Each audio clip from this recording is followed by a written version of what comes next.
Hi, hello, good morning. Welcome back to my channel Suksha Vlogs. Welcome back to one more travel vlog, friends. Maybe ನಿಮಗೆ ಈ vlog ಇಷ್ಟ ಆಗ್ಬೋದು ಅಂದ್ಕೊಳ್ತೀನಿ. Please ಇನ್ನೂ ಯಾರಾದರೂ ಹೊಸಬರು ನನ್ನ ಚಾನಲ್ನ ನೋಡ್ತಾ ಇದ್ರೆ ಪ್ಲೀಸ್ ಸಬ್ಸ್ಕ್ರೈಬ್ ಮಾಡಿಕೊಂಡು ವಿಡಿಯೋ ನೋಡಿ ಅಂತ ಹೇಳ್ತೀನಿ. ಹಾಗೆ ವಿಡಿಯೋ ಎಲ್ಲ ಸ್ಕಿಪ್ ಮಾಡದೆ ನೋಡಿ. ಮೇ ಬಿ ನಿಮಗೆ ಇದರಲ್ಲಿ ಸ್ವಲ್ಪ ಆದರೂ ಯಾರಿಗಾದ್ರೂ ಒಬ್ರಿಗಿಬ್ಬರಿಗಾದ್ರೂ ಇನ್ಫಾರ್ಮೇಷನ್ ಸಿಗ್ಬೋದು ಅಂತ ನಾನು ಭಾವಿಸ್ತೀನಿ. ಹಾಗೆ ಇದು ಬಂದುಬಿಟ್ಟು ನಾವು ಲಾಸ್ಟ್ ಥರ್ಸ್ಡೇ ಅರುಣಾಚಲಂಗೆ ಹೊರಟಿದ್ವಿ. ಸ್ವಲ್ಪ ಜನ ಒಂದು ಟಿ ಮಾಡ್ಕೊಂಬಿಟ್ಟು ಆಲ್ಮೋಸ್ಟ್ ಒಂದು 13 ಮೆಂಬರ್ಸ್ ಏನೋ ನಾವು ಹೊರಟಿದ್ವಿ ಅರುಣಾಚಲಂಗೆ. ಸೊ ಇನ್ನು ತಿರುವಣ್ಣಾಮಲೈ ಅಂತ ಕೂಡ ಹೇಳ್ತಾರೆ ಅರುಣಾಚಲಂಗೆ. ಬೇರೆ ಇನ್ನೊಂದು ಹೆಸರು ಅಂದರೆ ಅರುಣಾಚಲಂ ಅಂತಲೂ ಹೇಳ್ತಾರೆ. ನಾವು ಆಲ್ಮೋಸ್ಟು ಒಂದು ಬೆಳಗ್ಗೆ ಒಂದು 3:30ಗೇನೋ ಹೊರಟ್ವಿ. ಒಂದು 3 o'clock ಅಂದ್ಕೊಂಡು ಮಾತಾಡ್ಕೊಂಡಿದ್ವಿ 3 o'clock ಹೊರಡೋಣ ಅಂತ. ಅಂದರೆ ಅರ್ಲಿ ಮಾರ್ನಿಂಗು, ಬಟ್ 3:30 ಆಯಿತು. ಇದು ಟ್ರಿಪ್ ಅಂದರೆ ಯಾರೋ ಒಬ್ಬರು ನನಗೆ ಕಾಮೆಂಟ್ ಮಾಡಿದರು, ಲಾಸ್ಟ್ ಒಂದು ಸರಿ ಕೇಳಿದರು, ನೀವು ಯಾವ ಥರ ಟ್ರಿಪ್ ಏನಾದರೂ ಎಲ್ಲಾದರೂ ಹೋಗಬೇಕು ಅಂತಂದರೆ ಯಾವ ಥರ ಪ್ಲ್ಯಾನ್ ಮಾಡ್ತೀರಾ ಅಂತ. ನಿಜವಾಗ್ಲೂ ಈ ಪ್ಲ್ಯಾನ್ ಅಂತೂ ನಾವೇನೋ ಅಷ್ಟು ಹೋಗಲೇಬೇಕು ಅಂತ ಅಂದ್ಕೊಂಡಿರಲಿಲ್ಲ. ಅಂದರೆ ಆಂಟಿಯವರೆಲ್ಲ ಇದಕ್ಕಿಂತ ಮುಂಚೆ ಒಂದು ಇದೇನು ಹೇಳ್ತೀವಿ ನಾವು ಮಂತ್ರಾಲಯಕ್ಕೆ ಹೊರಟಿದ್ರು. January 2 ಏನೋ ಮಂತ್ರಾಲಯಕ್ಕೆ ಹೊರಟಿದ್ರು. ಸೊ ನನಗೂ ಕೂಡ ಹೇಳಿದ್ರು, ಅಂದರೆ ಟ್ರೈನಲ್ಲಿ ಹೊರಟಿದ್ರು ಅವರು. ಟ್ರೈನ್ ಬುಕ್ ಮಾಡಬೇಕಾದ್ರೇ ಬರ್ತೀರಾ ಅಂತ ಕೇಳಿದರು. ನಮ್ಗೆ ಆವಾಗ ಹೋಗೋಕ್ಕಾಗಿರಲಿಲ್ಲ ನಮ್ಮ ಪರ್ಸ್ನಲ್ ಪ್ರಾಬ್ಲಮ್ಸಿಂದ. ಸೊ ಸ್ವಲ್ಪ ಜನ ಎಲ್ಲ ನಾವು ಹೋಗಿರಲಿಲ್ಲ ಇದರಲ್ಲಿ. ಹಂಗಾಗ್ಬಿಟ್ಟು ಬೇರೆ ಎಲ್ಲಾದರೂ ನೋಡಿ ಆಂಟಿ, ಬೇರೆ ಎಲ್ಲಾದರೂ ಹೋಗೋಣ ನೆಕ್ಸ್ಟ್ ಯಾವಾಗಾದರೂ ಅಂತ ಕೇಳಿದಾಗ ಆಂಟಿ ಸರಿ ಅಂತ ಹೇಳಿಬಿಟ್ಟು ನಾವೆಲ್ಲ ಆಮೇಲೆ ಎಲ್ಲ ಮಾತಾಡಿಕೊಂಡು ತಿರುವಣ್ಣಾಮಲೈಗೆ ಅರುಣಾಚಲಂಗೆ ಹೊರಡೋಣ ಅಂತ ಹೇಳಿಬಿಟ್ಟು ಗಾಡಿ ಬುಕ್ ಮಾಡ್ಕೊಂಡ್ವಿ. ಒಂದು ಒಂದು 13 ಮೆಂಬರ್ಸ್ ಆಗೋವಂಥ ಗಾಡಿ. ಇವರು ಮಾತ್ರ ಯಾವಾಗಲೂ ಇದೇ ಥರ ಎಕ್ಸೈಟ್ಮೆಂಟ್ ಆಗಿರ್ತಾರೆ. ಇನ್ನು ಬೆಳಗ್ಗೆ ನಾನು ಆವಾಗಲೇ ಹೇಳ್ದಂಗೆ ಒಂದು 3:30ಗೆನೇ ನಾವು ಗಾಡಿ ಬಂತು. 3 o'clock 3:10 ಆ ಥರ ಗಾಡಿ ಬಂತು. ಅದನ್ನೆಲ್ಲ ಪೂಜೆ ಮಾಡಿಬಿಟ್ಟು ಒಂದು ಸ್ವಲ್ಪ ಗಾಡಿಯೆಲ್ಲ ಹತ್ಬಿಟ್ಟು ನಾವು ಹೊರಡೋ ಅಷ್ಟೊತ್ತಿಗೆ 3:30 3:40 ಆಯಿತು. ಹೋಗ್ತಾ ಒಂದು ಸ್ವಲ್ಪ ವಿಡಿಯೋಸ್ ಎಲ್ಲ ನಾನು ಕ್ಯಾಪ್ಚರ್ ಆಯಿತು. ಅಲ್ಲಿಂದ ಹಾಗೆ ಸ್ವಲ್ಪ ಮುಂದೆ ಬಂದರೆ ನಮಗೆ ಇಲ್ಲಿ ಶ್ರೀರಾಮನ ಆಶ್ರಮ ಕೂಡ ಸಿಕ್ತು. ಅಂದರೆ ಈ ಆಶ್ರಮಕ್ಕೆ ಹೋಗಬೇಕು ಅಂತ ನಮಗೆ ನಿಜವಾಗ್ಲೂ ಗೊತ್ತಿರಲಿಲ್ಲ. ಅಂದರೆ ಮೇ ಬಿ ಯಾರಿಗೂ ಅಲ್ಲಿ ಯಾರೋ ಆ ಥರ ಅಂದ್ಕೊಂಡಿರಲಿಲ್ಲ. ಇನ್ನೊಂದು ಅರ್ಧ ಗಂಟೆಯಲ್ಲಿ ಹೋಗ್ತೀವಿ ಅನ್ಬೇಕಾದ್ರೆ ನಮ್ಮ ಮನೆಯವ್ರು ಫೋನ್ ಮಾಡಿದ್ರು, ಅಂದರೆ ಎಲ್ಲಿ ಹೋಗ್ತಾ ಇದ್ದೀರಾ ಅಂತ. ಸೊ ಈ ಥರ ಗೊತ್ತಿಲ್ಲ ನಂಗೆ ಎಲ್ಲಿ ಅಂತ ಅಂದಾಗ ಅವರು ಲೈವ್ ಲೊಕೇಶನ್ ಕಳಿಸಿ ಅಂತ ಹೇಳಿದ್ರು. ಸೊ ನಾನು ಅವ್ರಿಗೆ ಲೈವ್ ಲೊಕೇಶನ್ ಕಳಿಸಿದ್ದೆ. ಆವಾಗ ಅವ್ರು ಹೇಳಿದ್ರು, ನೀವು ಇನ್ನು ಹೋಗೋದಕ್ಕಿಂತ ಇನ್ನೊಂದು ಅರ್ಧ ಗಂಟೆ ಅಷ್ಟೊತ್ತಿಗೆ ನೀವು ನಿಮಗೆ ಒಂದು ಆಶ್ರಮ ಒಂದು ಸಿಗುತ್ತೆ. ಸೊ ಅದನ್ನು ಕೂಡ ಹೋಗ್ತಾ ವೇಯಲ್ಲೇ ಸಿಗುತ್ತೆ, ನೀವು ನೋಡ್ಕೊಂಡು ಹೋಗಿ ಅಂತ. ಸರಿ ಆಯಿತು ಅಂದ್ಬಿಟ್ಟು ಆಗ ನಾವು ಡ್ರೈವರ್ ಅವ್ರಿಗೆ ಹೇಳಿದಾಗ ಅವರು ಹೌದು ಸಿಗುತ್ತೆ, ನಾವು ಕರ್ಕೊಂಡು ಹೋಗ್ತೀವಿ ಅಂತ ಹೇಳ್ಬಿಟ್ಟು ಪಾಪ ಅವರು ಇಲ್ಲಿಗೂ ಕೂಡ ಕರ್ಕೊಂಡು ಬಂದರು. ಈ ಆಶ್ರಮಕ್ಕೆ ಜಸ್ಟ್ ಎಂಟ್ರಿ ಆದ ತಕ್ಷಣ ನಿಜವಾಗ್ಲೂ ಎಷ್ಟು ಪೀಸ್ಫುಲ್ಲಾಗಿತ್ತು ಅಂತ ಅಂದರೆ ಅದು ಹೇಳೋದಕ್ಕೆ ಆಗೋದಿಲ್ಲ. ಏನೋ ಒಂಥರ ವೈಬ್ರೇಷನ್ನು ಅಂದರೆ ಬಾಡಿಯಲ್ಲಿ ಅಷ್ಟು ಜಸ್ಟ್ ಎಂಟ್ರಿ ಆಗಿ ಅಲ್ಲಿ ದೇವರೆಲ್ಲ ಅಂದರೆ ದೇವರ ದರ್ಶನ ಕೂಡ ಮಾಡ್ಕೊಂಡ್ವಿ. ಹಾಗೆ ಧ್ಯಾನ ಮಾಡತಕ್ಕಂಥವ್ರು ಧ್ಯಾನನೂ ಮಾಡ್ತಾಯಿದ್ರು. ಸುಮಾರು ಜನ, ತುಂಬ ಜನ ಧ್ಯಾನ ಮಾಡ್ತಾಯಿದ್ರು. ಬಟ್ ನಮ್ಗೆ ಅಷ್ಟು ಟೈಮ್ ಇರಲಿಲ್ಲ.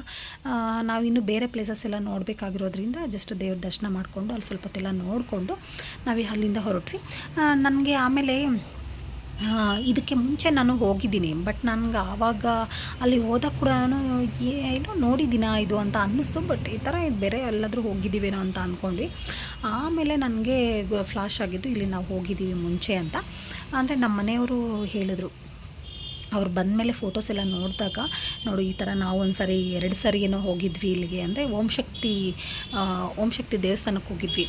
ಆಲ್ಮೋಸ್ಟ್ ಒಂದು 9 years ಬ್ಯಾಕಲ್ಲಿ 7 years ಬ್ಯಾಕಲ್ಲಿ ಓಂ ಶಕ್ತಿ ದೇವಸ್ಥಾನಕ್ಕೆ ಹೋದಾಗ 7-8 years ಬ್ಯಾಕಲ್ಲಿ ಆವಾಗ 2 ಸರಿನೂ ನಮ್ಮ ಮನೆಯವರು ಇಲ್ಲಿ ಕರ್ಕೊಂಡು ಹೋಗಿದ್ರಂತೆ. ಬಟ್ ನನಗೂ ನಿಜವಾಗ್ಲೂ ನೆನಪಿಲ್ಲ ಅಷ್ಟು. ಅದೇ ಒಂದು 8 years ಆಯ್ತಲ್ವ, ಹಂಗಾಗಿ ಮೇ ಬಿ ನೆನಪಿಲ್ಲ ಅಂತ ಅನಿಸುತ್ತೆ. ಸರಿ ದೇವಸ್ಥಾನಕ್ಕೂ ಹೋಗಿದ್ವಿ. ಅಂದರೆ ನಾವು ಅರುಣಾಚಲಂಗೂ ಹೋಗಿದ್ದೀವಿ, ಆದರೆ ಗಿರಿ ಪ್ರದಕ್ಷಿಣೆ ಅಂತ ನಾವು ಮಾಡಿರಲಿಲ್ಲ. ಅಲ್ಲಿ ಜಸ್ಟ್ ಡೈರೆಕ್ಟಾಗಿ ದೇವಸ್ಥಾನಕ್ಕೆ ಹೋಗ್ಬಿಟ್ಟು ದೇವ್ರ ದರ್ಶನ ಮಾಡ್ಕೊಂಡು ಬಂದಿದ್ವಿ. ಗಿರಿ ಪ್ರದಕ್ಷಿಣೆ ಅಂತ ಮಾಡಿರಲಿಲ್ಲ. ಹಂಗಾಗಿ ಆಮೇಲೆ ಇಲ್ಲಿಗೂ ಕೂಡ ನಾವಿನ್ನು ಬಂದ್ವಿ. ಸೊ ಇದು ಏನು ಆಶ್ರಮ ಅಂತ ಏನು ಹೇಳ್ತೀವಿ, ಒಳಗಡೆ ಎಲ್ಲ ನೋಡಿಕೊಂಡು ಹಾಗೆ ಜಸ್ಟ್ ಒಂದು ಸ್ವಲ್ಪ ಹೊತ್ತು ತುಂಬ ಸೈಲೆಂಟಾಗಿರಬೇಕು ಇಲ್ಲಿ, ಅಷ್ಟು ಸೈಲೆಂಟಾಗಿ. ಆಮೇಲೆ ಇನ್ನು ನಾವು ಸರಿ ಆಯಿತು ಹೋಗೋಣ ಅಂತ ಹೇಳ್ಬಿಟ್ಟು ನೋಡಿಕೊಂಡೆಲ್ಲ ಆಚೆಗಡೆ ಬಂದ್ವಿ. ಅಲ್ಲಿ ಸ್ವಲ್ಪ ಹೊತ್ತೆಲ್ಲ ಕೂತ್ಕೊಂಡು ಸ್ವಲ್ಪ ನಾವು ಪೀಸ್ ಆಫ್ ಮೈಂಡ್ ತೊಗೊಂಡು ಅಲ್ಲಿಂದ ಆಚೆಗಡೆ ಬಂದ್ವಿ. ಅಲ್ಲಿಂದ ಹಾಗೆ ನಾವಿನ್ನ ಅರುಣಾಚಲಂ ರೀಚ್ ಆದ್ವಿ. ಒಂದು ಜಸ್ಟ್ ಅಲ್ಲಿಂದ ಒಂದು 10 ಮಿನಿಟ್ಸ್ ಏನೋ ಆಗುತ್ತೆ ಅಷ್ಟೇ, 10-15 ಮಿನಿಟ್ಸ್. ಅಲ್ಲಿ ಗಿರಿ ಪ್ರದಕ್ಷಿಣೆ ಮಾಡಬೇಕಾದ್ರೆ ಇದು ಗಿರಿ ಪ್ರದಕ್ಷಿಣೆ ಮಾಡ್ತಕ್ಕಂಥ ವಿಡಿಯೋ ಈಗ ನಾನು ಈಗೇನು ಪ್ರೆಸೆಂಟ್ ಬರ್ತಾ ಇದೆ ಗಿರಿ ಪ್ರದಕ್ಷಿಣೆದು. ಈ ಗಿರಿ ಪ್ರದಕ್ಷಿಣೆಯಿಂದ ಆಲ್ಮೋಸ್ಟ್ ಒಂದು 14 ಕಿಲೋಮೀಟರ್ಸ್ ಇದೆ ಅಂತ ಇದೆ ಅಂತೆ. ಬೆಟ್ಟ ಏನಿದೆ ಅದು 14 ಕಿಲೋಮೀಟರ್ಸ್ ಇದೆ ಅಂತೆ. ಅಲ್ಲಿ ಒಂದು 8 ಲಿಂಗಗಳು ಸಿಗುತ್ತೆ ನಮಗೆ. ಇದರಲ್ಲಿ ಮೇ ಬಿ 2ನೇ 3ನೇ ಲಿಂಗ ಅಂತ ಅನಿಸುತ್ತೆ. ನಾನು ಫಸ್ಟ್ ಸ್ವಲ್ಪ ಎಲ್ಲ ವಿಡಿಯೋ ಮಾಡ್ಕೊಂಡಿಲ್ಲ. ಅಲ್ಲಿ ವಿಡಿಯೋ ಅಲೋ ಇಲ್ಲ, ಒಂದು ಅಲ್ಲಲ್ಲಿ ವಿಡಿಯೋ ಅಲೋ ಇರುತ್ತೆ, ಫೋನೆಲ್ಲ ಅಲೋ ಇರುತ್ತೆ, ಇನ್ನು ಸ್ವಲ್ಪ ಕಡೆ ಫೋನೆಲ್ಲ ಅಲೋ ಇರಲ್ಲ. ಹಾಗಾಗ್ಬಿಟ್ಟು ನಾವೇನು ಅಷ್ಟೊಂದು ವಿಡಿಯೋ ಮಾಡ್ಕೊಂಡಿಲ್ಲ. ಅದರಲ್ಲಿ ನಾನು ಆವಾಗಲೇ ಹೇಳ್ದಂಗೆ 8 ಲಿಂಗಗಳು ಸಿಗುತ್ತೆ. 8 ಲಿಂಗಗಳು ಸೇರಿಕೊಂಡು ನಾವು ಒಂದು ಪ್ರದಕ್ಷಿಣೆ ಏನು ಹಾಕ್ತೀವಿ, 8 ಲಿಂಗಗಳು ದರ್ಶನ ಎಲ್ಲ ಮಾಡಿಕೊಂಡು ಲಾಸ್ಟ್ ಮೇಯ್ನ್ ಅಂದರೆ ಮೇಯ್ನ್ ದೇವ್ರಿಗೆ ಏನು ಹೋಗ್ತೀವಿ ನಾವು ಅರುಣಾಚಲೇಶ್ವರಕ್ಕೆ, ಅದು ಇದನ್ನೆಲ್ಲ ಸುತ್ಕೊಂಡು ಹೋದಾಗ ನಮಗೆ ಅದನ್ನು ಗಿರಿ ಪ್ರದಕ್ಷಿಣೆ ಅಂತ ಹೇಳ್ತಾರೆ. ಅದರಲ್ಲಿ ಲಿಂಗಗಳು ಅಂದರೆ ಇಂದ್ರಲಿಂಗ ಅಂತ, ಮತ್ತು ಹಾಗೆ ಅಗ್ನಿಲಿಂಗ, ಮತ್ತು 3ನೇದು ಬಂದುಬಿಟ್ಟು ಯಮಲಿಂಗ, ಆಮೇಲೆ ನಿರುಡಿಲಿಂಗಂ ಅಂತ, ಮತ್ತು ಸೂರ್ಯಲಿಂಗ, ವರುಣ, ಹಾಗೆ ವಾಯು, ಕುಬೇರ, ಈಶಾನ್ಯ, ಈ ಥರ ತುಂಬ 8 ಲಿಂಗಗಳನ್ನು ಇಲ್ಲಿ ಸಿಗುತ್ತೆ. ಇನ್ನು ಅಷ್ಟು ಲಿಂಗಗಳೆಲ್ಲ ಅಂದರೆ ನಾವು ಒಂದೊಂದು ಲಿಂಗಕ್ಕೂ ಬಂದಾಗ್ಲೂ ಸ್ವಲ್ಪ ಅಷ್ಟೇ ಕ್ಯಾಪ್ಚರ್ ಮಾಡ್ಕೊಂಡ್ವಿ. ಖಂಡಿತ ನಾವು ಜಾಸ್ತಿ ಅಂತೂ ವಿಡಿಯೋ ಮಾಡ್ಕೊಂಡಿಲ್ಲ. ಇದು ನಿಜವಾಗ್ಲೂ ಈ ವಿಡಿಯೋ ಎಲ್ಲ ಬಂದುಬಿಟ್ಟು ನಮಗೆ ಇಲ್ಲಿ ನಮ್ಮ ಜೊತೆ ಏನು ಬರ್ತಾಯಿದ್ದಾರೆ ಸರೋಜ ಆಂಟಿ ಅಂತ. ನೀವು ಲಾಸ್ಟ್ January 2 ನಾನೊಂದು ವಿಡಿಯೋ ಹಾಕಿದ್ದೆ. ಆ ವಿಡಿಯೋನಾಗ ಅದರಲ್ಲಿ ಒಂದು ಬರ್ತ್ಡೇ ಕೂಡ ನಾನು ಆ್ಯಡ್ ಮಾಡಿದ್ದೆ, ಆಂಟಿದ ಬರ್ತ್ಡೇ ಅಂತ. ಸೊ ಆ ವ್ಲಾಗ್ ನೋಡಿದರೆ ಖಂಡಿತ ನಿಮಗೆ ಗೊತ್ತಿರುತ್ತೆ. ಅವರು ಆ ಆಂಟಿ ಮಗ ಅವರೇನೇನೆ ನನಗೆ ವಿಡಿಯೋ ಎಲ್ಲ ಪಾಪ ಅವರು ಅಂದರೆ ಆ್ಯಕ್ಚುಲಿ ಇನ್ನೊಂದು ಏನು ಅಂದರೆ ಯಾರೇ ಆಗಲಿ ಅವ್ರವ್ರ ಪ್ರಾಬ್ಲಮ್ಸ್ ಅವ್ರಿಗೆ ಅರ್ಥ ಆಗುತ್ತೆ ಅಂತೀವಲ್ವ. ಸೊ ಒಂದು ಯೂಟ್ಯೂಬರ್ ಪ್ರಾಬ್ಲಮ್ಸ್ ಏನು, ಯೂಟ್ಯೂಬರ್ ಯಾವ ಥರ ಫೇಸ್ ಮಾಡ್ತಾರೆ ಅನ್ನೋದಕ್ಕೆ ಯೂಟ್ಯೂಬರ್ಗೆ ಬೇರೆ ಇನ್ನೊಂದು ಯೂಟ್ಯೂಬರ್ಗೆ ಗೊತ್ತಾಗುತ್ತೆ. ಪಾಪ ಅವ್ರಿಗೂ ಕೂಡ ಅರ್ಥ ಆಯಿತು ಅಂತ ಅನಿಸುತ್ತೆ. ಸೊ ಅದಕ್ಕಿಂತ ಮುಂಚೆ ಇದೊಂದು ಸೂರ್ಯಲಿಂಗಂ ಅಂತ ನಾವೀಗ ನಾನು ಏನು ಹೇಳಿದೆ ಅದೇ ಸೂರ್ಯಲಿಂಗಂ ಅಂತ ಈಗ ತೋರಿಸಿದ್ನಲ್ವ, ಸೂರ್ಯಲಿಂಗ ಅಂತ. ಇದಾದರೆ ಲಿಂಗಗಳಲ್ಲಿ ಅಂದರೆ ಏನು 8 ಲಿಂಗ ಇದೆ ಅಲ್ವ, 8 ಲಿಂಗಗಳಲ್ಲಿ ಇದನ್ನು ಆ್ಯಡ್ ಮಾಡಿಲ್ಲ ಅಂತ ಅಂದರೆ ನಾನು ತಿಳ್ಕೊಂಡಿರೋ ಪ್ರಕಾರ. ಈಗ ನಾವು ಯಾವಾಗಾದರೆ ಅರುಣಾಚಲಂಗೆ ಹೋಗ್ತೀವಿ ಅಂತ ಗೊತ್ತಾಯಿತೋ ಆವಾಗೆಲ್ಲ ನಾನು ಸ್ವಲ್ಪ ಗೂಗಲ್ ಸರ್ಚ್ ಇರ್ಬೋದು ಈ ಥರ ಎಲ್ಲ ಸರ್ಚ್ ಮಾಡಿದಾಗ ಸೂರ್ಯಲಿಂಗಂ ಅನ್ನೋದನ್ನು 8 ಲಿಂಗಗಳಲ್ಲಿ ಸೇರಿಸಿಲ್ಲ ಅಂತ ಒಂದು ಹೇಳಿದ್ರು. ಬಟ್ ನಿಜವಾಗ್ಲೂ ನಂಗೆ ಅದು ಕರೆಕ್ಟಾಗಿ ಗೊತ್ತಿಲ್ಲ. ಈಗ ನಾವು ಸೂರ್ಯಲಿಂಗಂಗೆ ಬಂದ್ವಿ. ಸೊ ಅಲ್ಲಿ ದೇವರು ಕೂಡ ಅದೇ ಥರ ಅಂದರೆ ಸೂರ್ಯ ಅಂತ ಹೇಗಿರುತ್ತೋ, ಸೂರ್ಯ ಹೇಗಿರ್ತಾನೋ ಸೊ ಅದೇ ಥರ ದೇವ್ರ ಹತ್ರ ಕೂಡ ದೇವಸ್ಥಾನದಲ್ಲಿ ಒಳಗಡೆ ದೇವರು ಲಿಂಗ ಕೂಡ ಅದೇ ಥರ ಇತ್ತು. ನಾನು ಆವಾಗಲೇ ಹೇಳ್ತಾ ಇದ್ದೆ ಯೂಟ್ಯೂಬರ್ ಅಂತ ಹೇಳ್ಬಿಟ್ಟು, ಅಂದರೆ ವಿಡಿಯೋ ಮಾಡಿದ್ರಲ್ವ ಅವ್ರ ಬಗ್ಗೆ. ಇನ್ನು ನಿಜವಾಗ್ಲೂ ಅವರು ಕೂಡ ಒಂದು ಲಾಸ್ಟ್ ಯೂಟ್ಯೂಬ್ ರನ್ ಮಾಡ್ತಾಯಿದ್ರಂತೆ, ಯೂಟ್ಯೂಬ್ ಚಾನಲ್ ಇತ್ತಂತೆ. ಬಟ್ ಅವ್ರ ಕಾರಣಾಂತರಗಳಿಂದ ಅವ್ರ ಪರ್ಸ್ನಲ್ ಪ್ರಾಬ್ಲಮ್ಸಿಂದ ಯೂಟ್ಯೂಬ್ ಅಂದರೆ ಬಿಡಬೇಕಾಗಿ ಬಂದಿದೆ. ಸೊ ಹಂಗಾಗಿ ಅವರು ಈಗ ಸದ್ಯಕ್ಕೆ ಯೂಟ್ಯೂಬ್ ರನ್ ಮಾಡ್ತಾ ಇಲ್ಲ. ಹಾಗಾಗಿ ಅವ್ರಿಗೆ ಗೊತ್ತಾಗುತ್ತೆ ಅಂದರೆ ಯೂಟ್ಯೂಬ್ ಇದ್ದಾಗ ಯಾವ ಥರ ಕಂಟೆಂಟ್ ಕೊಡಬೇಕು, ನಾವೆಲ್ಲಾದರೂ ಹೋದಾಗ ಅದನ್ನು ಶೂಟ್ ಮಾಡ್ಕೊಳ್ಳೋದಾಗಿರ್ಬೋದು ಅಂತ ಹೇಳ್ಬಿಟ್ಟು ಅವ್ರಿಗೆ ಗೊತ್ತಾಗಿ ಪಾಪ ನಾನು ಜಸ್ಟ್ ಒಂದೇ ಸರಿ ಹೇಳಿದೆ, ಅಣ್ಣ ಒಂದು ಸ್ವಲ್ಪ ಶೂಟ್ ಮಾಡಿಕೊಡಿ ಅಂತ. ಅವ್ರು ಇನ್ನು ಬೇರೆ ಇದೇ ಹೇಳ್ದಿರ ಆಯಿತು ಬಿಡಕ್ಕ ನಾನೆಲ್ಲ ಶೂಟ್ ಮಾಡ್ತೀನಿ ಬಿಡಕ್ಕ ಅಂತ ಹೇಳ್ಬಿಟ್ಟು ಪಾಪ ಅವ್ರಿಗೆ ಎಷ್ಟು ಸಾಧ್ಯ ಆಗುತ್ತೋ ನಿಜವಾಗ್ಲೂ ಎಷ್ಟು ಅವ್ರಿಗೆ ಶೂಟ್ ಮಾಡ್ಕೊಳ್ಳೋ ಅಷ್ಟು ಕೆಪಾಸಿಟಿ ಇದೆಯೋ, ಎಷ್ಟು ಶೂಟ್ ಮಾಡ್ಕೊಳ್ಳೋಕೆ ಅವ್ರ ಕೈಯಿಂದ ಆಗುತ್ತೋ ಅಷ್ಟು ನನಗೆ ಶೂಟ್ ಮಾಡ್ಕೊಂಡು ಕೊಟ್ಟರು. ನಾನು ಫೋನ್ ಅಂತೂ ಈಚೆ ಕಡೆ ತೆಗಿಲೇ ಇಲ್ಲ, ನನ್ನ ಬ್ಯಾಗಲ್ಲೇ ಇತ್ತು. ಬಟ್ ನಾನು ವಿಡಿಯೋಸ್ ಎಲ್ಲ ಮಾಡ್ಕೋಬೇಕು ಅಂದ್ಬಿಟ್ಟು ಫುಲ್ ಚಾರ್ಜ್ ಮಾಡ್ಕೊಂಡು ಹೋಗಿದ್ದೆ ಫೋನು. ಅದ್ರ ಜೊತೆಗೆ ಪವರ್ ಬ್ಯಾಂಕ್ ಕೂಡ ತೊಗೊಂಡೋಗಿದ್ದೆ. ಮೇ ಬಿ ವಿಡಿಯೋಸ್ ಮಾಡಿ ಚಾರ್ಜಿಂಗ್ ಏನಾದರೂ ಸ್ವಲ್ಪ ಡೌನ್ ಆದರೆ ಇರಲಿ ಅಂದ್ಬಿಟ್ಟು ಪವರ್ ಬ್ಯಾಂಕ್ ಕೂಡ ತೊಗೊಂಡೋಗಿದ್ದೆ. ಬಟ್ ಅದರ ನೆಸಿಟಿ ನಂಗೆ ಬರಲೇ ಇಲ್ಲ. ಪಾಪ ಅಣ್ಣನೇ ಎಲ್ಲ ನನಗೆ ಶೂಟ್ ಮಾಡಿಕೊಟ್ರು. ಹಾಗೆ ಇನ್ನು ಇದು ಚಂದ್ರ ಅಂದರೆ ಸೂರ್ಯ ಚಂದ್ರಕ್ಕೆ ಮಾತ್ರ ಈ ಥರ ಬಂದಿದೆ ಹಿಂದ್ಗಡೆ. ಸೂರ್ಯನ ಫುಲ್ಲು ಇದೆ, ಆಫಿದೆಯಾ?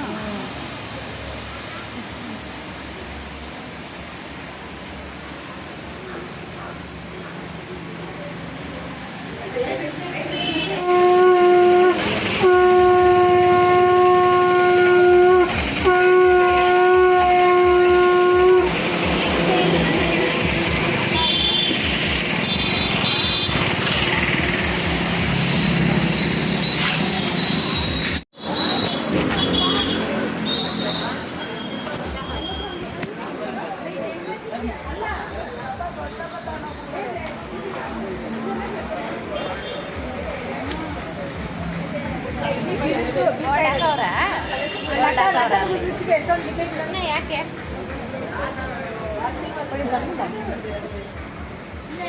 VIP ಎಂಟ್ರಿ ಇದಾ ಅದಾಗ ಬನ್ನಿ ಸರಿ ವಾಪಸ್ ಈ ಕಡೆ ಬನ್ನಿ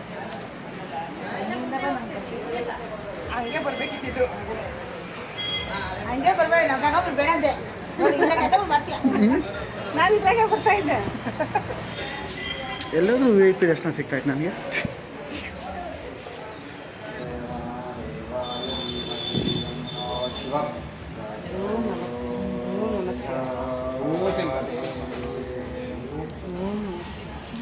ಇನ್ನು ಇಲ್ಲಿ ಕುಬೇರಲಿಂಗ ಅಂತ 7ನೇದು ಕುಬೇರಲಿಂಗ ಆದಮೇಲೆ ಇನ್ನೂ ಒಂದು ಲಿಂಗ ಬರುತ್ತೆ ನಮಗೆ. ಅದಕ್ಕಿಂತ ಮುಂಚೆ ಒಂದು ಮೋಕ್ಷ ಮಾರ್ಗ ಅಂತ ಸಿಗುತ್ತೆ ನೋಡಿ. ಈ ಥರ ಅಂಕಲ್ ಬರ್ತಾ ಇದ್ದಾರೆ ಅಲ್ಲಿಂದ. ಅಂದರೆ ಅದು ಚಿಕ್ಕದಾಗಿ ಜಾಗ ಇರುತ್ತೆ ನಮಗೆ. ಆ ಕಡೆಯಿಂದ ಹಿಂದಗಡೆಯಿಂದ ಹಿಂಗೆ ಬರೋದು. ಬಂದರೆ ಅಲ್ಲಿ ಮುಂದೆನೇ ಒಂದು ಲಿಂಗ ಇರುತ್ತೆ. ಆ ಲಿಂಗಕ್ಕೆ ದರ್ಶನ ಮಾಡಿಕೊಂಡು ನಾವು ಅದಕ್ಕೆ ಲಿಂಗಕ್ಕೆ ಕೈ ಮುಕ್ಕೊಂಡು ನಾವು ಬರ್ತಕ್ಕಂಥದ್ದು. ಖಂಡಿತ ಇಲ್ಲಿ ತುಂಬ ಜನ ಬರ್ತಾ ಇರ್ತಾರೆ. ಬಟ್ ಇದನ್ನು ನಾವು ದಪ್ಪ ಇರೋರು ಬರೋಕ್ಕಾಗಲ್ಲ ಅಂತಾರೆ, ಸಣ್ಣ ಇರೋರು ಬರ್ಬೋದು ಅಂತಾರೆ. ಅದು ನಿಜವಾಗ್ಲೂ ಗೊತ್ತಿಲ್ಲ. ಬಟ್ ನಾನು ಇದನ್ನು ತಿಳ್ಕೊಂಡಿರೋ ಪ್ರಕಾರ ಇಲ್ಲಿಂದ ಅಂದರೆ ಈ ಮಾರ್ಗದಿಂದ ನಾವು ಆ ಕಡೆಯಿಂದ ಈ ಕಡೆ ಬಂದರೆ ನಮಗಿರ್ತಕ್ಕಂಥ ಪ್ರಾಬ್ಲಮ್ಸ್ ಅಂದರೆ ಹೆಲ್ತ್ ಪ್ರಾಬ್ಲಮ್ಸ್ ಏನಾದರೂ ಇದ್ದರೆ ಸ್ವಲ್ಪ ಆದಷ್ಟು ನಿವಾರಣೆ ಆಗುತ್ತೆ ಅನ್ನೋದು ಒಂದು ನಂಬಿಕೆ ಇದೆ. ಸೊ ನಮ್ಗೆ ಅಲ್ಲಿ ಹೇಳಿದ್ರು, ಅಂದರೆ ಅದಕ್ಕಿಂತ ಮುಂಚೆ ಗೂಗಲ್ ಸರ್ಚಲ್ಲಿ ತಿಳ್ಕೊಂಡ್ವಿ. ಅವರು ಹೇಳಿದ್ರು ಅಲ್ಲಿ ನಮ್ಗೆ ಅಲ್ಲಿ ಆಟೋದಲ್ಲಿ ನಾವು ಹೋದ್ವಲ್ವ. ಆಟೋದಲ್ಲಿ ಹೋದಾಗ ಆಟೋ ಡ್ರೈವರ್ ಆ ಅಂಕಲ್ ಹೇಳಿದ್ರು, ಇಲ್ಲೊಂದು ನಿಮಗೆ ಮೋಕ್ಷ ಮಾರ್ಗ ಅಂತ ಸಿಗುತ್ತೆ, ಅದಕ್ಕೆ ಕರ್ಕೊಂಡು ಹೋಗ್ತೀವಿ, ಅದು ಸ್ವಲ್ಪ ವೆಯ್ಟ್ ಮಾಡಬೇಕಾಗುತ್ತೆ, ಅದಕ್ಕೆ ಎಕ್ಸ್ಟ್ರಾ ಚಾರ್ಜ್ ಆಗುತ್ತೆ ಅಂತ. ಸರಿ ಆಯಿತು ಅಂದಾಗ ನಾನು ಅಲ್ಲಿ ಗೂಗಲ್ ಸರ್ಚ್ ಮಾಡಿದಾಗ ನನಗೆ ಗೊತ್ತಾಗಿದ್ದು, ಈ ಥರ ತಿಳ್ಕೊಂಡಿದ್ದು. ಅಂದರೆ ಅದರಿಂದ ನಾವು ಈಚೆ ಕಡೆ ಬಂದಾಗ ನಮಗೆ ಹೆಲ್ತ್ ಪ್ರಾಬ್ಲಮ್ಸ್ ಏನಾದರೂ ಇದ್ದರೆ ಅದರಿಂದ ನಾವು ನಿವಾರಣೆ ಆಗುತ್ತೆ ಅಂತ. ಹೆಲ್ತ್ ಪ್ರಾಬ್ಲಮ್ಸ್ ಏನಾದರೂ ಇದ್ದರೆ ಅದರಿಂದ ನಾವು ಸೇವ್ ಆಗ್ಬೋದು ಅನ್ನೋ ಒಂದು ನಂಬಿಕೆ ಅನ್ನೋದೊಂದು. ಸೊ ಅದೇ ರೀತಿ ನಾವು ಕೂಡ ಎಲ್ಲರೂ ಅಂದರೆ ಸ್ವಲ್ಪ ಜನ, ನಾವು 13 ಜನನೂ ಬಂದ್ವಿ ಅಂತ ಹೇಳಿ, ಒಂದು ಸ್ವಲ್ಪ ಜನ ಅದರಲ್ಲಿ ಒಂದು 4-5 ಜನ ಇಲ್ಲ ಬೇಡ ನೀವು ಹೋಗಿ ಬನ್ನಿ ಅಂತ ಹೇಳಿದ್ರು. ಸೊ ಹಂಗಾಗ್ಬಿಟ್ಟು ನಾವು ಇನ್ನು ಬಂದ್ವಿ ಒಬ್ಬೊಬ್ರು. ತುಂಬ ಚೆನ್ನಾಗಿತ್ತು ನಿಜವಾಗ್ಲೂ. ಇಲ್ಲಿ ಹೋದಾಗ ಯಾರಾದರೂ ಅರುಣಾಚಲಂಗೆ ಹೋದರೆ ಇದನ್ನು ಒಂದು ಸರಿ ನೀವು ಎಕ್ಸ್ಪೀರಿಯೆನ್ಸ್ ಮಾಡಿ, ಮತ್ತು ಇದರಿಂದ ನೀವು ಆಚೆ ಕಡೆ ಬನ್ನಿ. ಖಂಡಿತ ಏನೋ ಆ ಒಂದು ನಂಬಿಕೆನ ನಾವು ಖಂಡಿತ ದೇವರಿದ್ದಾರೆ ಅಂತ ನಾವು ನಂಬೋದೇ, ಅದೇ ದೇವರಿದ್ದಾರೆ ಅನ್ನೋದನ್ನೇ ನಾವೊಂದು ನಂಬಿಕೆ ಅಂದಮೇಲೆ ಇದನ್ನು ಕೂಡ ನಂಬೋದ್ರಲ್ಲಿ ಏನು ತಪ್ಪಿಲ್ಲ ಅಂತಲೇ ನನಗನ್ಸುತ್ತೆ. ಇನ್ನು ಅಲ್ಲಿಂದ ಎಲ್ಲರೂ ನಾವು ಎಷ್ಟು ಜನ ಹೋಗಬೇಕಾಗಿತ್ತೋ ಅಷ್ಟು ಜನ ಹೋಗಿ ಬಂದಾದಮೇಲೆ ಇನ್ನು ಲಾಸ್ಟ್ ಇನ್ನೊಂದು ಈಶಾನ್ಯ ಲಿಂಗ ಅಂತ. ಸೊ ಅಲ್ಲೂ ಕೂಡ ನಾನು ಹೋಗಿ ಕೈ ಮುಕ್ಕೊಂಡು ಆಮೇಲೆ ಏನು ಕರ್ಪೂರ ಏನು ನಾವು ಅಲ್ಲಿ ತೊಗೊಳ್ತೀವಲ್ವ, ಕರ್ಪೂರನ ಕೂಡ ನಾನು ಈಚೆ ಕಡೆ ಒಳಗಡೆ ಹೋಗಿ ದೇವ್ರ ದರ್ಶನ ಮಾಡ್ಕೊಂಡು ಬರ್ಬೇಕಾದ್ರೆ ಈಚೆ ಕಡೆ ಬರಬೇಕಾದ್ರೆ ಇನ್ನು ಈಚೆ ಕಡೆ ಬಂದಮೇಲೆ ಕರ್ಪೂರ ಕೂಡ ಅಲ್ಲಿ ಹಚ್ಚಿಬಿಟ್ಟು ದೇವ್ರಿಗೆ ಬೆಳಗ್ಬಿಟ್ಟು ಕರ್ಪೂರನ ಬರೋದಾಗಿರುತ್ತೆ. ಸೊ ಅದೇ ಥರ ನಾವು ಕೂಡ ಆಯಿತು.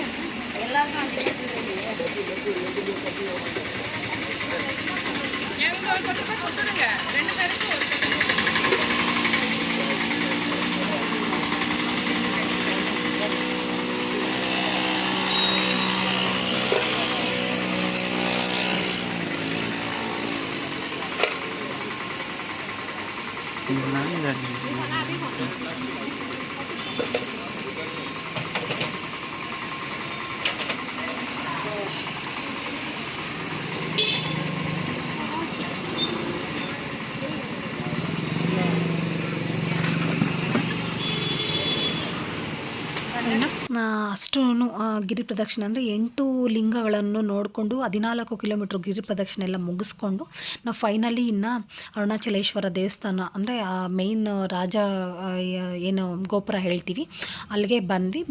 ಬಂದ ತಕ್ಷಣ ಇಲ್ಲಿಂದು ಈ ಥರ ಬೊಟ್ಟೆಲ್ಲ ಇಡ್ತಾ ಇರ್ತಾರೆ.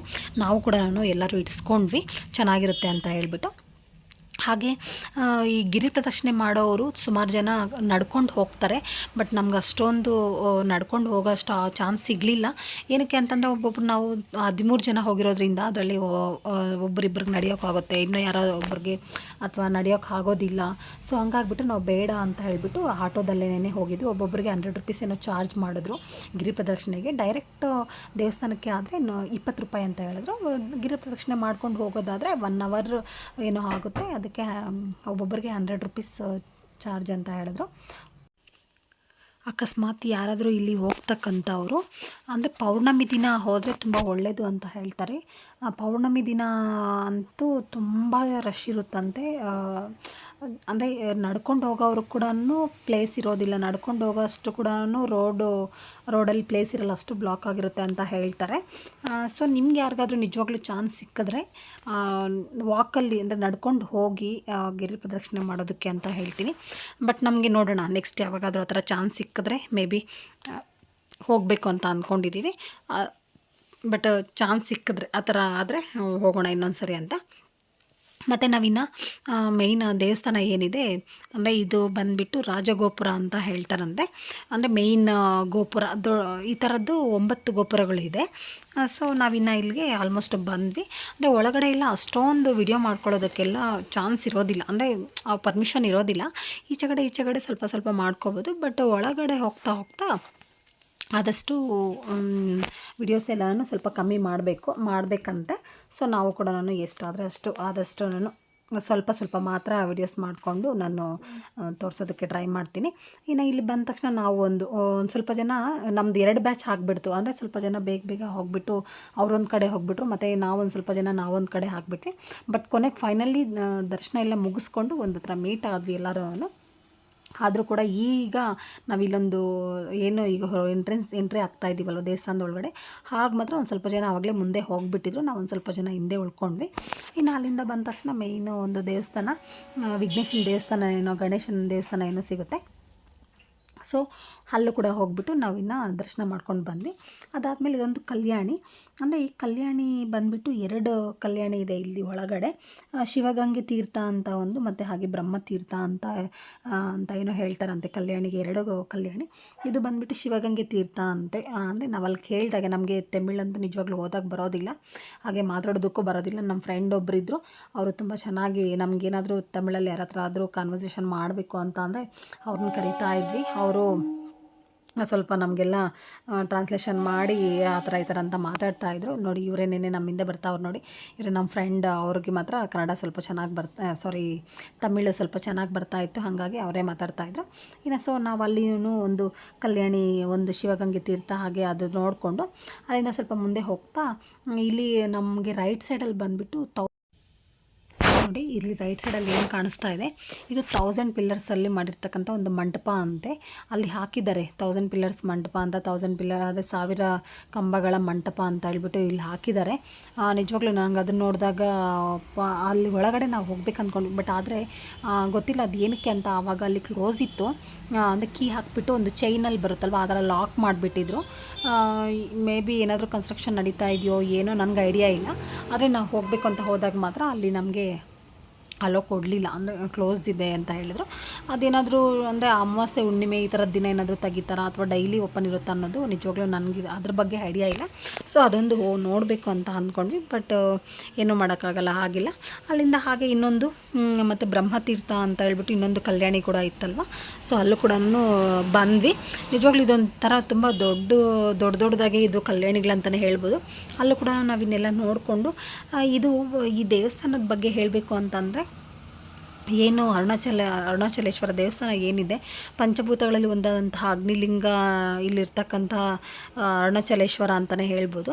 ಹಾಗೆ ಈ ಅರುಣಾಚಲ ದೇವಸ್ಥಾನ ಸುಮಾರು ಒಂದು 24 ಎಕರೆಯಲ್ಲಿ ನಿರ್ಮಾಣ ಆಗಿದೆ ಅಂತ. ಅಂದರೆ ಈ ದೇವಸ್ಥಾನ ಸುಮಾರು ಒಂದು 24 ಎಕರೆಯಲ್ಲಿ ಇದೆ ಅಂತ ಹೇಳ್ತಾರೆ. ಹಾಗೆ ಇದು 9 ರಾಜಗೋಪುರಗಳು ಕೂಡ ಇದೆ ಅಂತ ಕೂಡ ಹೇಳಿದ್ರು. ಅಂದರೆ 9 ಗೋಪುರಗಳು ಕಾಣಿಸ್ತಾವಂತೆ. ಇಲ್ಲಿ ನಾನೊಂದು ತೋರಿಸ್ತೀನಿ. ಅಲ್ಲೊಂದು ಒಳಗಡೆ ಎಂಟ್ರಿ ಆದರೆ ಒಂದು ಸರ್ಕಲಲ್ಲಿ ನಿಂತ್ಕೊಂಡಾಗ ನಮಗೆ 9 ಗೋಪುರಗಳು ಕೂಡ ಕಾಣುತ್ತೆ. ಹಾಗೆ ಇದು ಇಂಡಿಯಾದಲ್ಲಿ ಅತ್ಯಂತ 2ನೇ ದೊಡ್ಡದಂಥ ಗೋಪುರ ಅಂತ ಕೂಡ ಹೇಳ್ತಾರಂತೆ. ಈ ಗೋಪುರಕ್ಕೆ ಅಂದರೆ ಈ ಏನು ಅರುಣಾಚಲೇಶ್ವರ ಏನು ದೇವಸ್ಥಾನ ಇದೆ ಅಲ್ವ, ಈ ಗೋಪುರಕ್ಕೆ ಆ ಥರ ಹೇಳ್ತಾರಂತೆ. ಸೊ ನಾನು ಇಲ್ಲೊಂದು ವಿಡಿಯೋ ಕೂಡ ನಿಮಗೆ ಆ್ಯಡ್ ಮಾಡ್ತೀನಿ. ಅದು ಅಂದರೆ ಅದನ್ನು ಕೂಡ ಅಂದರೆ ನಮ್ಗೆ ಅದ್ರ ಬಗ್ಗೆ ಐಡಿಯಾ ಇರಲಿಲ್ಲ. ನಾನು ಆವಾಗಲೇ ಏನು ಹೇಳಿದೆ, ನಮ್ಮ ಫ್ರೆಂಡ್ ಅಂತ ಹೇಳಿದ್ನಲ್ವ, ಅವರು ಗೂಗಲ್ ಸರ್ಚ್ ಮಾಡಿದ್ರಂತೆ. ಸೊ ಅದರಲ್ಲೇನೋ ಹೇಳಿದ್ರಂತೆ 9 ಜನ ಅಂದರೆ ಎಲ್ಲರೂ ಅಲ್ಲಿ ನಿಂತ್ಕೊಂಡಾಗ ಕಾಣಿಸುತ್ತೆ ಅಂತ. ಸೊ ಇನ್ನು ಒಳಗಡೆ ದೇವಸ್ಥಾನದಲ್ಲ ನಾವು ಆವಾಗ ಹೇಳ್ದಂಗೆ ವಿಡಿಯೋ ಎಲ್ಲ ಮಾಡೋ ಹಾಗಿಲ್ಲ. ಹಂಗಾಗ್ಬಿಟ್ಟು ಇನ್ನು ಅಲ್ಲೆಲ್ಲ ಬಂದುಬಿಟ್ಟು ನಾವು ಬೆಳಗ್ಗೆಯಿಂದ ತಿಂಡಿ ಕೂಡ ತಿಂದಿರಲಿಲ್ಲ ನಿಜವಾಗ್ಲೂ. ಅಂದರೆ ಎಳ್ಳೀರು ಸಿಕ್ತು ಅಂದ್ಬಿಟ್ಟು ಎಳ್ಳೀರು ಕುಡ್ದಿದ್ವಿ ಒಂದೊಂದೆರಡು. ಅಲ್ಲಿಂದ ಹಾಗೆ ಇನ್ನು ದರ್ಶನ ಎಲ್ಲ ಮುಗಿಸ್ಕೊಂಡು ನಾವು ಈಚೆಗಡೆ ಬರೋಷ್ಟೊತ್ತಿಗೆ ಆಲ್ಮೋಸ್ಟು 1:30 ಏನೋ ಆಗಿತ್ತು. ಬರ್ತಾ ಅಲ್ಲಿಂದ ಮತ್ತು ನಾವು ರಿಟರ್ನು ಗೋಲ್ಡನ್ ಟೆಂಪಲ್ ಕೂಡ ಹೋಗಿದ್ವಿ. ಅಲ್ಲೂ ಕೂಡ ವಿಡಿಯೋ ಮಾಡ್ಕೊಳಕ್ಕಾಗಿಲ್ಲ. ಯಾಕೆ ಅಂದರೆ ಗೋಲ್ಡನ್ ಟೆಂಪಲಲ್ಲಿ ಯಾವುದೇ ಫೋನ್ ಅಲೋ ಇರಲ್ಲ ಒಳಗಡೆ. ಸ್ವಲ್ಪ ನಾವಿನ್ನು ಗಾಡಿಯಲ್ಲೇನೆ ಫೋನ್ ಎಲ್ಲನೂ ಡ್ರೈವರ್ ಅಂಕಲ್ ಇದ್ರಲ್ವ ಅಂದ್ಬಿಟ್ಟು ಅವ್ರ ಹತ್ರನೇ ಫೋನ್ ಎಲ್ಲನೂ ಅಲ್ಲೇ ಕೊಟ್ಬಿಟ್ಟಿದ್ವಿ. ಹಾಗಾಗ್ಬಿಟ್ಟು ಯಾವುದೂ ಅದು ಕ್ಲಿಪ್ ಕೂಡ ಒಂದೂ ಇಲ್ಲ. ಸೊ ಇನ್ನು ಇಲ್ಲಿ ಊಟ ಎಲ್ಲ ಮುಗಿಸ್ಕೊಂಡು ನಾವು ಒಳ್ಳೆ ಎಂಜಾಯ್ ಮಾಡಿಕೊಂಡು ಆಲ್ಮೋಸ್ಟ್ ನೈಟ್ ಒಂದು 12:30 ಆಗಿತ್ತು ಮನೆಗೆ ಬರೋಷ್ಟೊತ್ತಿಗೆ. ಇನ್ನು ಬರೋಷ್ಟೊತ್ತಿಗೆ ನಾವು ಗೇಟ್ ಓಪನ್ ಆಗೋಷ್ಟೊತ್ತಿಗೆ ನನ್ನ ಮಗಳು ಎದ್ಬಿಟ್ಟು ಅವಳು ಮುಂಚೆನೇ ಹೇಳಿದ್ಲು ನನಗೆ ಡಾಕ್ಟರ್ ಸೆಟ್ ತೊಗೊಂಬಾ ಅಂತ. ನನ್ನ ಮಗ ಬಂದುಬಿಟ್ಟು ಬಿಲ್ಲು ಬಾಣ ಏನು ಬರುತ್ತೆ ಅದನ್ನ ತೊಗೊಂಬಾ ಅಂತ ಹೇಳಿದ್ದು. ಸೊ ಆಯಿತು ಅಂದ್ಬಿಟ್ಟು ಅದನ್ನ ತೊಗೊಂಬಂದಿದ್ವಿ ನಾವು ಹುಡುಕ್ಬಿಟ್ಟು. ಅಂದರೆ ಗೋಲ್ಡನ್ ಟೆಂಪಲ್ ಹತ್ರ ಇವೆಲ್ಲ ಸಿಗ್ತವೆ ತುಂಬ ಚೆನ್ನಾಗಿ. ಬಟ್ ಇದೇ ಅರುಣಾಚಲೇಶ್ವರ ಹತ್ರ ಅರುಣಾಚಲಮಲ್ಲಿ ಈ ಥರ ಏನೂ ಸಿಗಲಿಲ್ಲ ನಮಗಲ್ಲಿ. ಗೋಲ್ಡನ್ ಟೆಂಪಲಲ್ಲಿ ಇವು ತೊಗೊಂಡಿದ್ವಿ. ಬರೋಷ್ಟೊತ್ತಿಗೆ ಅವಳು ಅಷ್ಟೊತ್ತಲ್ಲೇ 12:30 ಎದ್ಬಿಟ್ಟು ನನಗೆ ಏನು ಡಾಕ್ಟರ್ ಸೆಟ್ ತಂದ ಅಂತ ಕೇಳಿದ್ಲು. ಸೊ ಹೌದಮ್ಮ ತಂದಿದ್ದೀನಿ ಬೆಳಗ್ಗೆಗೆ ನೋಡಿವಂತೆ ಅಂದರೆ ಇಲ್ಲ ನನಗೆ ಇವಾಗೇ ತೋರಿಸು ಅಂತ. ಅವಳಿಗೆ ನಿಜವಾಗ್ಲೂ ತುಂಬ ಹುಚ್ಚು. ನೀವು ಆಲ್ಮೋಸ್ಟ್ ಮುಂಚೆ ಒಂದು ವಿಡಿಯೋಗಳಲ್ಲಿ ನೋಡಿದ್ದೀರಾ ಅಂದ್ಕೊಳ್ತೀನಿ. ತುಂಬ ಇಷ್ಟ ಅವಳಿಗೆ ಏನು ಕಿಚನ್ ಸೆಟ್. ಅಂದರೆ ಮುಂಚೆ ಚಿಕ್ಕ ಮಗು ಇದ್ದಾಗ ಕಿಚನ್ ಸೆಟ್ ಕೂಡ ಇಷ್ಟಪಡ್ತಿದ್ಲು. ಬಟ್ ಈಗ ಅವಳಿಗೆ ಬರೀ ಡಾಕ್ಟರ್ ಸೆಟ್ಟು ಅಂತ ಅಂದರೆ ತುಂಬ ಅಷ್ಟೊಂದು ಇಷ್ಟಪಡ್ತಾಳೆ. ಸೊ ಹಂಗಾಗ್ಬಿಟ್ಟು ಇನ್ನು ಅವಳು ಕೇಳಿದಾಳಲ್ವ ಅಂದ್ಬಿಟ್ಟು ಡಾಕ್ಟರ್ ಸೆಟ್ಟು. ಇನ್ನು ನನ್ನ ಮಗ ಅಂತೂ ಫೋನ್ ಮಾಡಿಬಿಟ್ಟು ನನಗೆ ಬಿಲ್ಲು ಬಾಣ ಬೇಕು. ಯಾವತ್ತೂ ಅವನು ಆ ಥರ ಕೇಳ್ತಿರ್ಲಿಲ್ಲ ಬಿಲ್ಲು ಬಾಣ ಅಂತ. ಬಟ್ ಇವಾಗ ಕೇಳ್ದ ಅಂದ್ಬಿಟ್ಟು ಇನ್ನು ಅದನ್ನು ಕೂಡ ತೊಗೊಂಬಂದೆ. ಸೊ ಮಕ್ಕಳು ಓಕೆ ಫೈನಲಿ ನಮ್ಮ ಟ್ರಿಪ್ ಅಂತೂ ಒನ್ ಡೇ ಟ್ರಿಪ್ ತುಂಬ ಚೆನ್ನಾಗಿತ್ತು. ಹಾಗೆ ಅರುಣಾಚಲೇಶ್ವರನ ದರ್ಶನ ಕೂಡ ತುಂಬ ಚೆನ್ನಾಗಾಯಿತು ಅಂತಲೇ ಹೇಳ್ಬೋದು. ಆಯ್ತು, ಐ ಹೋಪ್ ಈ ವಿಡಿಯೋ ನಿಮ್ಗೆ ಇಷ್ಟ ಆಗಿರುತ್ತೆ ಅಂದ್ಕೊಳ್ತೀನಿ. ಇಷ್ಟ ಆಗಿತ್ತು ಈ ವಿಡಿಯೋದಲ್ಲಿ. ನೆಕ್ಸ್ಟು ಇನ್ನೊಂದು ವಿಡಿಯೋದಲ್ಲಿ ನಾನು ಖಂಡಿತ ನಿಮಗೆ ಒಳ್ಳೆಯ ವ್ಲಾಗ್ ಜೊತೆ ನಿಮ್ಮ ಮುಂದೆ ಬರ್ತೀನಿ ಅಂತ ಹೇಳ್ತಾ, ಇನ್ನು ಯಾರಾದರೂ ಸಬ್ಸ್ಕ್ರೈಬ್ ಮಾಡ್ಕೊಳ್ಳದೆ ವಿಡಿಯೋ ನೋಡ್ತಾ ಇದ್ದರೆ ಪ್ಲೀಸ್ ಸಬ್ಸ್ಕ್ರೈಬ್ ಮಾಡ್ಕೊಂಡು ವಿಡಿಯೋ ನೋಡಿ. ಹಾಗೆ ಈ ವಿಡಿಯೋ ಏನಾದರೂ ಇಷ್ಟ ಆಗಿದ್ರೆ ಪ್ಲೀಸ್ ಒಂದು ಲೈಕ್ ಮಾಡಿ. ಹಾಗೆ ನಿಮ್ಮ ಫ್ಯಾಮಿಲಿ ಫ್ರೆಂಡ್ಸ್ ಎಲ್ಲರಿಗೂ ಶೇರ್ ಮಾಡಿ ಅಂತ ಹೇಳ್ತಾ thank you for watching. See you in the next vlog. Bye.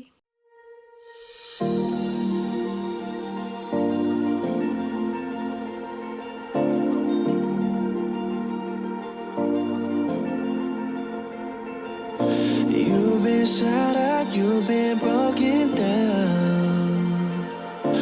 Heart is beating, still won't make a sound.